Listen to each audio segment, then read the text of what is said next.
Assalamualaikum warahmatullahi wabarakatuh. Innal hamdalillah nahmaduhu wa nasta'inuhu wa nastaghfiruh wa na'udzu billahi min shururi anfusina wa sayyiati a'malina. Man yahdihillahu fala mudilla lahu wa man yudlil fala hadiya lahu. Asyhadu an la ilaha illallah wahdahu la syarika lahu wa asyhadu anna Muhammadan abduhu wa rasuluhu la nabiyya ba'da.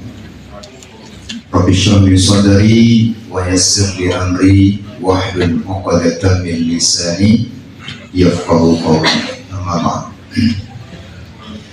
Jemaah salat zuhur yang dirahmati oleh Allah Subhanahu wa taala, untuk keberkahan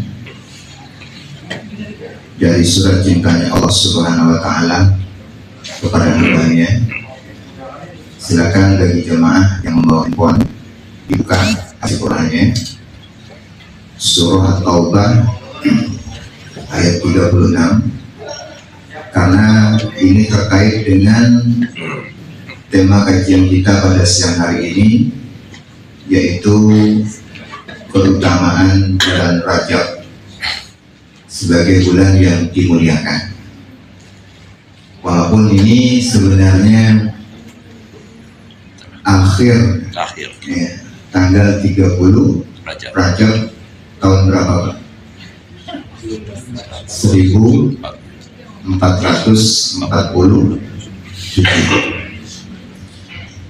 Umumnya bagi kita yang lahir di tahun 70-an atau 80-an, bagi yang umur 50 itu enggak 50 Pak, tapi 52,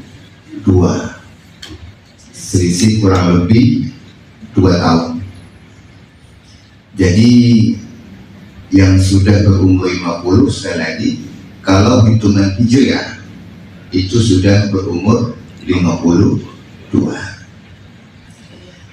Baik jemaah yang dirahmati oleh Allah Subhanahu wa taala, kita buka ayat yang terkait dengan keutamaan dari bulan Rajab. Karena di sosial media ataupun di tongkrongan-tongkrongan yang membicarakan tentang keutamaan bulan Rajab, itu di beberapa banyak sekali disertai dengan dalil-dalil ataupun hadis-hadis yang walaupun pada hakikatnya hadis-hadis itu ulama banyak berpendapat adalah hadis-hadis dhaif. Untuk itu kita fokus pada ayat pada surat At-Taubah ayat 36. Insyaallah husnudzan, kita berprasangka baik kepada diri kita sendiri. Semua jemaah yang hadir di sini insyaallah bisa membaca Al-Quran. Kalaupun memang belum bisa, mari kita buka terjemahannya, dan saya izin untuk membacakan ayat ini. A'udzu billahi minasyaitonir rajim. Inna 'iddatash syuhuri 'indallahi 12 syahran fi kitabillah yawma khalaqas samawati wal arda minha arba'atun hurum. Dzalika ad-dinul qayyim fala tadlimu fihinna anfusakum wa qatilul musyrikina kaffatan kama yuqatilunakum kaffah wa'lamu annallaha ma'al muttaqin. Jemaah yang dirahmati oleh Allah Subhanahu wa taala, sebelumnya mari kita bersyukur kepada Allah Subhanahu wa taala. Allah statuskan kita, Allah titipkan kita nikmat iman, Islam, waktu dan kesempatan. Pernah satu ketika Rasulullah Sallallahu Alaihi Wasallam bertanya kepada para sahabat, Ayyaumin afdal, hari apa yang paling utama. Kira-kira kalau ditanyakan ke kita akan menjawab apa, Pak? Ada kemungkinan jawaban kita kalau secara syariat mungkin kita akan menjawab hari Jumat. Kalau secara personal, secara individu, sebagai seorang hamba, sebagai seorang umat, mungkin jawabannya beda-beda, tergantung dari kondisi batin kita. Kapan pada saat itu merasakan kebahagiaan yang tidak bisa diceritakan. Contoh misalnya, hari di mana di situ kita dititipkan keturunan. Itu kan prosesnya lama, Pak, menunggu. Ya. Bahkan ada yang sampai melewati waktu yang pada umumnya. Hari di mana ketika saya mencoba untuk menyampaikan isi hati saya kepada lawan jenis dan goal diterima. Nah, itu kan sesuatu yang membahagiakan. Hari di mana ketika saya bisa memberikan sesuatu yang istimewa kepada kedua orang tua saya. Nah, ketika sahabat-sahabat ditanya hari apa yang paling afdal, umumnya banyak yang mengatakan hari Jumat. Ada yang mengatakan waktu di mana seseorang mendapatkan Lailatul Qadar. Banyak hari-hari yang di mana di situ banyak keutamaan. Namun ada satu jawaban di mana jawaban ini dijawab oleh Ali bin Abi Thalib radhiyallahu anhu.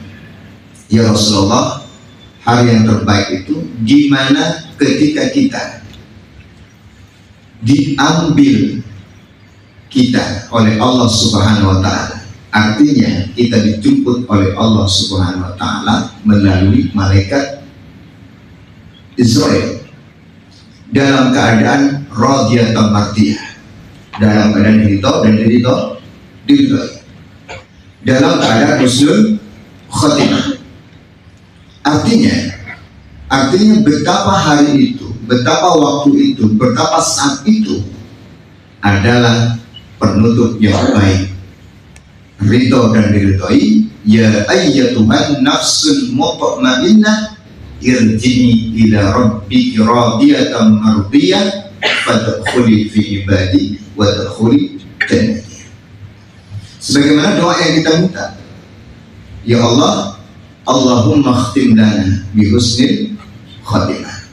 Mudah-mudahan kita semua yang hadir di sini beserta keluarga besarnya, beserta anak cucunya, baik yang menyaksikan, yang tidak menyaksikan di sini, semuanya dalam keadaan husnul khotimah, radiyatan mardiyah. Nah, kita kayak ini. Inna iddatash syuhuri indallah 12 syahran.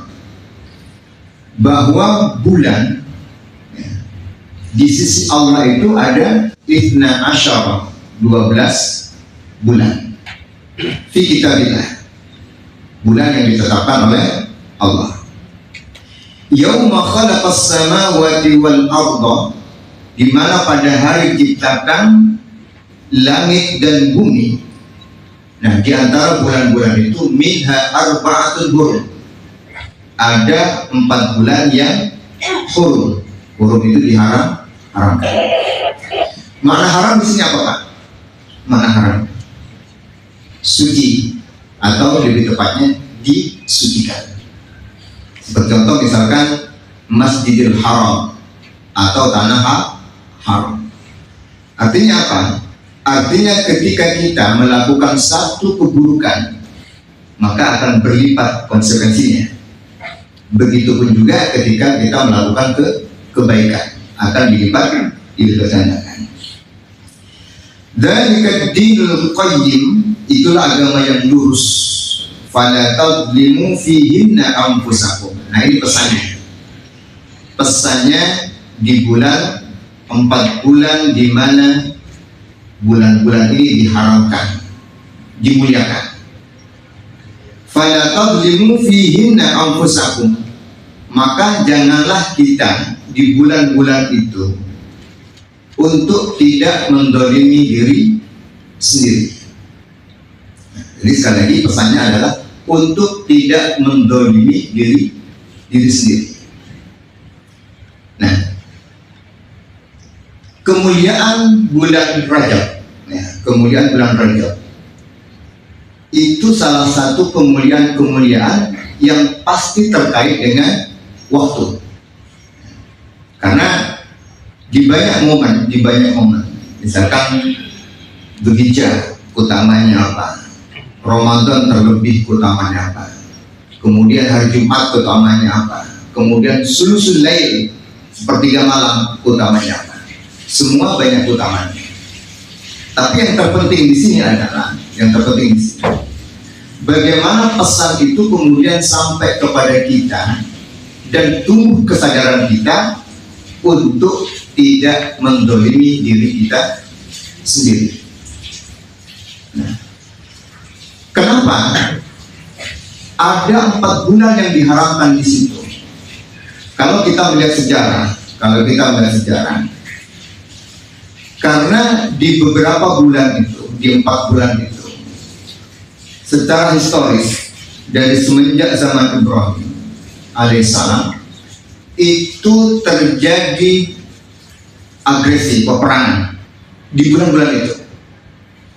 Nah, maka ketika di bulan-bulan semasa Rasulullah Muhammad SAW, kemudian bulan ini terjadi apa?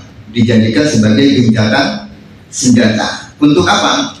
Karena aktivitas haji, aktivitas di bulan Ramadan itu tentunya membutuhkan kondisi yang steril. Karena sebagaimana doa yang kita panjatkan, Allahumma barik lana fi Rajab wa Sya'ban wa ballighna Ramadan. Ya Allah, berkailah kami di bulan Rajab dan di bulan Sya'ban, dan sampaikanlah kami kepada bulan Ramadan. Karena analoginya seperti ini, bahwa bulan Ramadan itu adalah tamu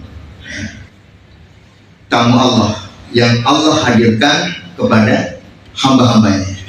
Nah, tamu yang mulia dan dimuliakan itu ketika dia berangkat dan akan menuju tujuannya, kira-kira butuh sterilisasi nggak? Butuh. Siapanya?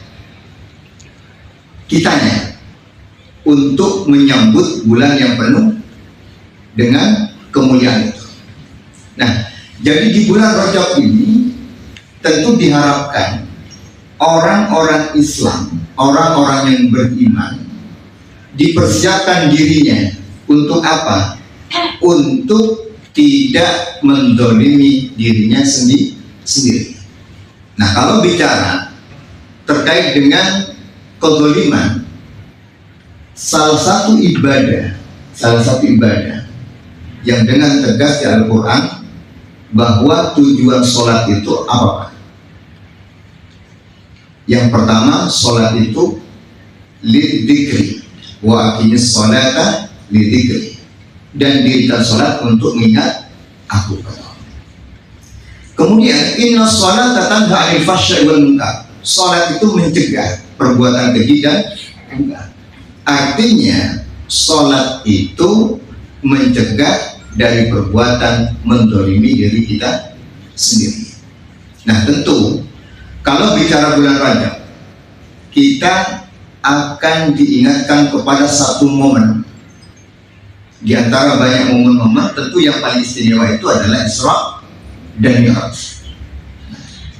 Kita coba perhatikan di ayat yang sangat familiar, yang sering kita dengar ataupun sering kita baca.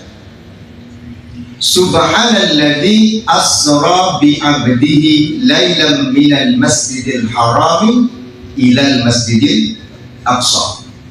Nah, Di antara yang menarik di sini, tentu setiap lafaz yang ada di Al-Quran itu penuh dengan syarat dengan hikmah pembelajaran. Subhanalladzi asra bi abdi, Maha suci Allah yang telah memperjalankan hambanya. Ini tentu sering dibahas kata Abdul di sini.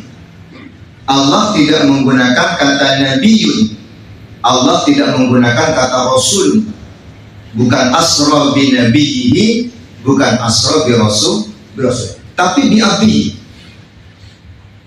Allah memperjalankan hambanya. Artinya apa? Artinya ketika kita sholat, dan ini banyak sekali kegalauan, mempertanyakan baik itu terhadap diri sendiri ataupun ke orang lain, bagaimana caranya sholat khusyuk, bagaimana sholat kita khusyuk atau tidak, gimana kualitas sholat kita. Nah ini kan tentu perlu jawaban. Nah jawaban yang terbaik tentunya adalah dengan ilmu. Nah kita tahu bahwa sholat itu adalah mi'rajul mu'min. Sholat itu adalah mi'rajul orang-orang beriman. Nah disitulah kita butuh kesadaran diri kita bahwa kita ini abdun. Jadi ketika sholat itu, jadi ada yang mengatakan ketika sholat itu diawali dengan apa? Wudu. Nah wudu itu artinya apa? Toharo artinya bersuci. Nah itu secara zahir kita membasuh muka, membasuh tangan, kemudian membasuh sebagian kepala, membasuh kaki, kemudian doa. Itu kan wudu zahir. Nah ada wudu batin. Nah batin inilah yang sering sekali kemudian mengganggu pikiran kita. Nah, apa aja datang ketika sholat itu, terutama hal-hal yang terkait dengan apa yang selalu menjadi hujah, tujuan, keinginan kita. Kalau ada orang yang menghamba kepada dunia, nah maka dunia yang muncul. Ketika menghamba kepada Allah, maka ingatannya akan kepada Allah. Nah, inilah pentingnya kita untuk menumbuhkan kesadaran bahwa ketika sholat, ketika sholat, penting bagi kita untuk menyadarkan diri kita bahwa kita ini hamba. Kita ini tidak ada la ilaha illallah, tidak ada Tuhan selain Allah. La wujuda illallah, tidak ada apapun siapapun kecuali Allah. Sifat wajib bagi Allah yang pertama tahu wujud. Allah itu ada. Wal awwal wal akhir. Kita ini diadakan. Kita ini bukan siapa-siapa, bukan apa-apa, tapi seolah-olah merasa kita ini adalah orang, sesuatu yang memiliki. Nah ini pentingnya untuk menumbuhkan kesadaran kita. Nah, pertanyaannya adalah seperti apa hamba yang ideal itu? Sehingga status penghambaan kita, kesadaran kita bahwa kita seorang hamba itu betul-betul utuh, sadar bahwa kita ini hambanya Allah. Jadi bapaknya Rasulullah Muhammad SAW itu siapa Pak? Insya Allah kenal semuanya. Namanya Abdullah. Ibunya siapa? Aminah. Bapaknya Abdullah yang artinya adalah hamba Allah, sedangkan ibunya adalah Aminah. Apa Aminah itu? Aman, tenang, dan tenang. Maka kesadaran sebagai hamba Allah itu seharusnya menghadirkan ketenangan. Nah, seperti apa macam-macam hamba? Insya Allah di sini masuk pada level yang ketiga mudah-mudahan. Level yang pertama ini ada dalam kitab Nahjul Balaghah. Jadi kalam-kalamnya Sayyidina Ali bin Abi Thalib. Apa kata beliau terkait dengan status kehambaan seseorang di hadapan Allah? Yang pertama, karena ini terkait dengan momentum Isra Mi'raj, maka penting untuk betul-betul kita paham terkait dengan keutamaan bulan Rajab. Yang pertama adalah ibadatul abdi, ibadahnya seorang abdun. Abdun itu kalau secara bahasa adalah budak. Nah, ada di sebagian orang-orang yang beribadah, Pak, Bu, itu beribadahnya seperti seorang budak kepada majikan. Namanya budak terhadap majikannya itu pasti sami'na wa ata'na. Apapun yang dikatakan, apapun yang diperintahkan oleh majikannya, maka dia akan segera melakukan. Tanpa berpikir, tanpa menunggu, dia akan segera melakukan. Walaupun dalam hatinya mungkin ada keterpaksaan,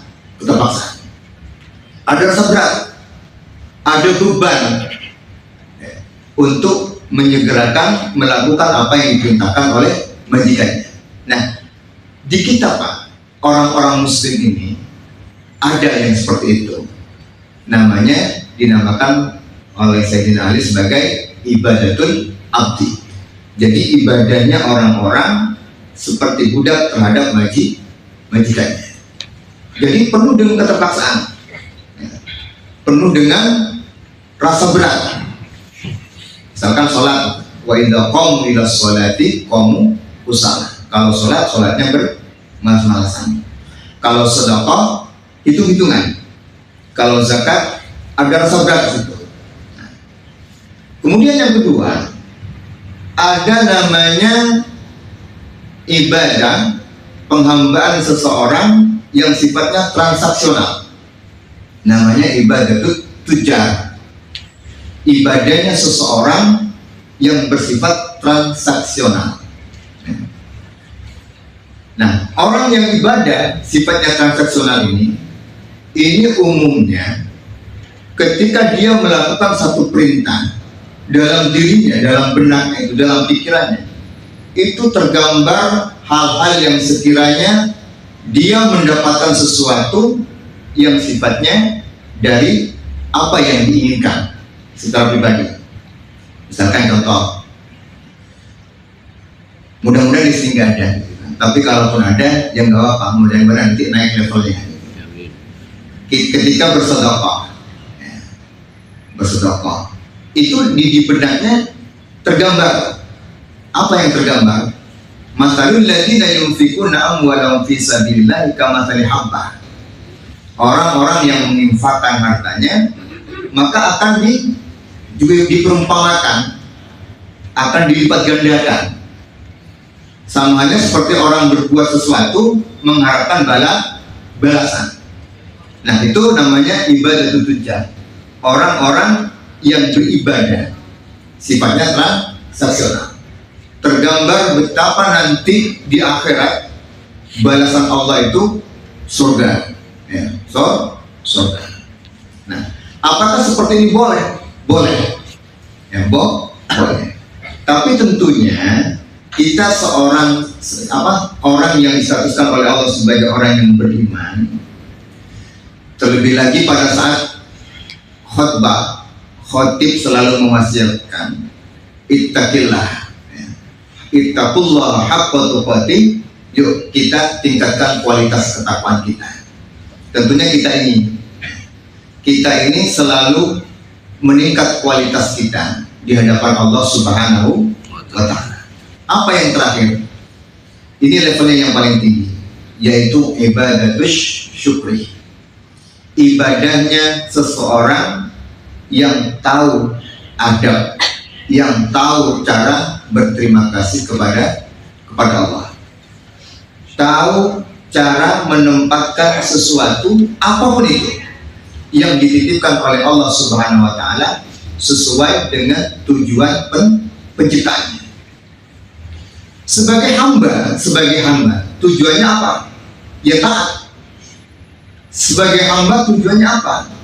Yang mengikuti perintahnya. Sebagai hamba tujuannya apa?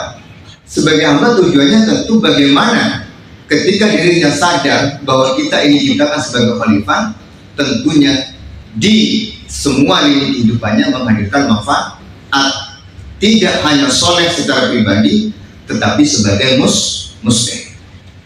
Karena ada orang soleh, ada orang muslim. Orang soleh itu pengennya masuk surga sendiri. Nah, kita tidak hanya berhenti di soleh, tapi bagaimana kita berlanjut ya, distatuskan oleh Allah sebagai orang muslim. Orang yang mau tahu terhadap keselamatan keluarganya, terhadap keselamatan tetangganya, terhadap keselamatan teman sekantor, terhadap keselamatan siapapun orang-orang yang ada di sekitar kita, bahkan termasuk orang-orang yang kita tidak kenal sekalipun. Kita menjadi wasilah, kita menjadi perantara. Dimanapun kita hadir, disitulah ada banyak manfaat yang bisa dirasakan oleh orang-orang di sekitar. Nah, ibadatus syukri. Karena apa? Karena ketika kita ditanya, kita ini diciptakan untuk apa? Kita sepakatlah. Rujukan kita adalah Al-Quran. Al-Quran mengatakan bahwa tidaklah Allah menciptakan jin dan manusia kecuali untuk beribadah. Nah, ada orang yang beribadah, tapi ibadahnya itu tidak memberikan dampak ya, terhadap kebaikan-kebaikan, terlebih kepada kualitas kebaikan itu sendiri. Nah, jadi ibadah itu kemudian bagaimana dengan ibadah?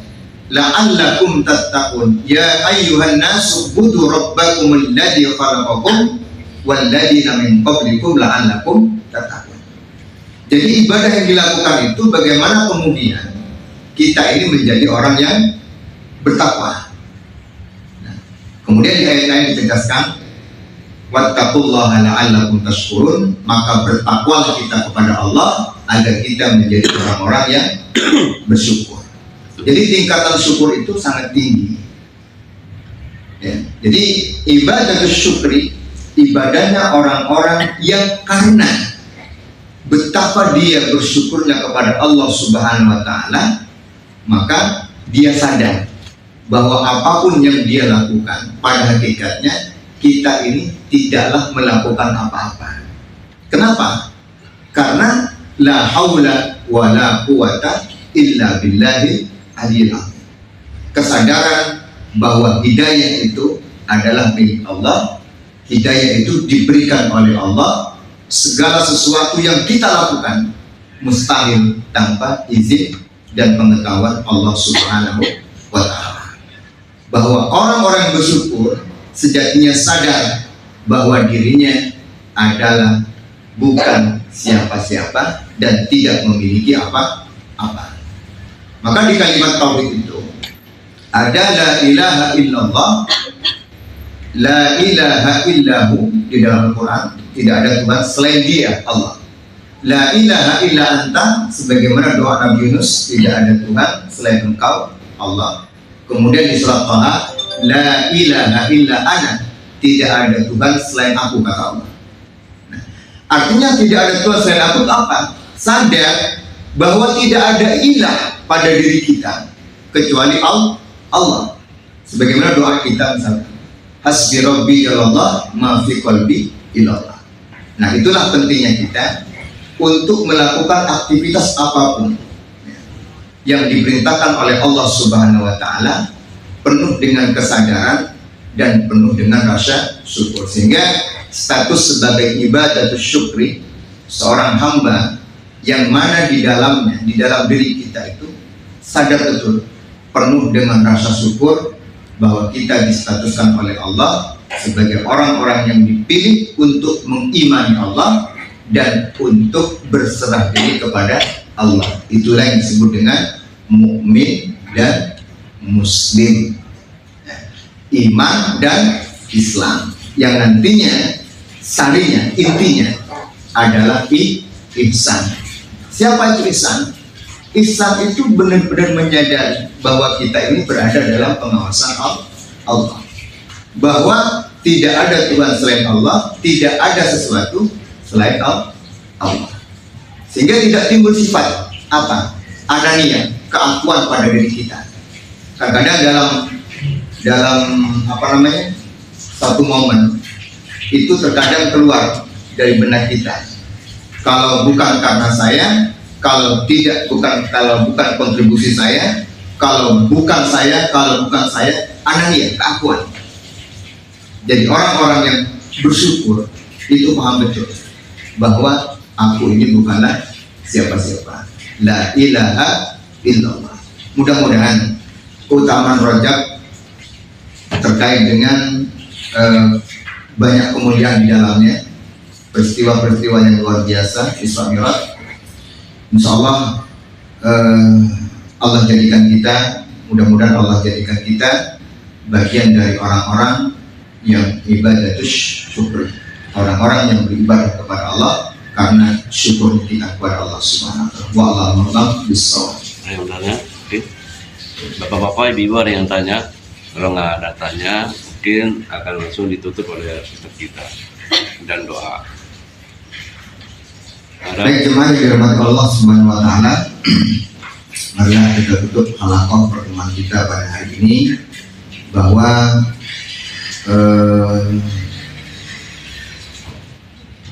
ilmu apapun, subhanaka la ilma lana, tidak ada ilmu kecuali Allah yang memberikan. Tidak ada dosa yang tidak diampuni. Kemudian tidak ada rezeki yang tidak diberikan. Pada dasarnya semuanya Allah berikan karena Allah itu ar-Razzaq. Untuk itu marilah kita memohon kepada Allah Subhanahu wa Ta'ala agar kita mudah bersyukur, menyegerakan diri untuk mengamalkan ilmu yang Allah berikan, mensyukuri setiap rezeki yang Allah berikan, dan segera bertobat terhadap kesalahan dan kehilafan yang kita lakukan dalam dunia. Al-Fatihah. Alhamdulillah. Alhamdulillah. Ar-Rahmanir-Rahim.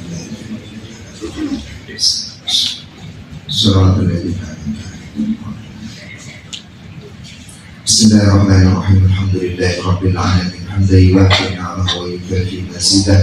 Ya Rabbana wa lakal hamdu kama yanbaghi li jalali wajhikal karim wa li'azimi sultan. Allahumma shalli ala sayyidina Muhammad wa ala alihi wa sahbihi wa baraka wa sallam. Allahumma 'allimna ilman nafi'an. Allahumma 'allimna ilman nafi'an. Allahumma 'allimna ilman nafi'an wanfa'na bima 'allamtana bi rahmatika ya arhamar rahimin. Allahumma inna nas'aluka ya Allah ridhaka wal jannata wa na'udzu bika min sakhatika wa nar. Ya muqallibal qulub, tsabbit qulubana 'ala dinika wa ta'atik. Ya Fattah ya Alim, iftah qulubana futuhal arifin. Ya Fattah ya Alim, iftah qulubana bi kutubil arifin. Allahumma ja'al jam'ana hadha jam'an marhuma. Allahumma ja'al jam'ana hadha jam'an marhuma. Allahumma ja'al jam'ana hadha jam'an marhuma. Rabbana taqabbal minna innaka antas samiul alim wa tub 'alaina innaka antat tawwabur rahim. Rabbana atina fid dunya hasanatan wa fil akhirati hasanatan wa qina adzabannar. Wassallallahu ala nabiyyina Muhammad wa ala alihi washabbihi wa baraka wasallam. Walhamdulillahi rabbil alamin. Nah, ketika kita tutup pertemuan kita dengan membacaan doa kafaratul majlis. Subhanallahumma wa bihamdika asyhadu an la ilaha illa anta astaghfiruka wa atubu ilaik. Wassalamualaikum warahmatullahi wabarakatuh.